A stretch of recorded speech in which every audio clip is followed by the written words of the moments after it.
榴莲上火，榴莲壳就是解药，龙眼上火，但龙眼皮是去火的。荔枝吃多了也会上火，同样荔枝的壳煮水也能去火。橘子更贴心，生怕你吃多了上火，还专门给你搭配了下火的白丝，所以下次不用摘得太干净。梨肉是凉性的，但它的皮不是，连皮一起吃就不会太凉。生姜可以驱寒，但生姜皮却是大寒，所以煮姜茶的时候一定要把皮削干净。成熟的桑葚会掉色，弄到手上洗都洗不掉，但没熟的桑葚和桑叶，这可以把手上的颜色洗干净了。它们还真是相生相克。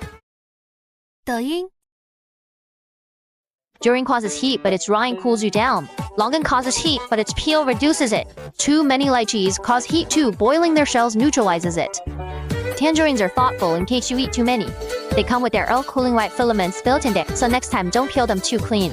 Beer flesh cools, but its skin doesn't. Eating them skin on balances the chill. Ginger chills away, yet its skin's very cooling. Scrape it clean for ginger tea.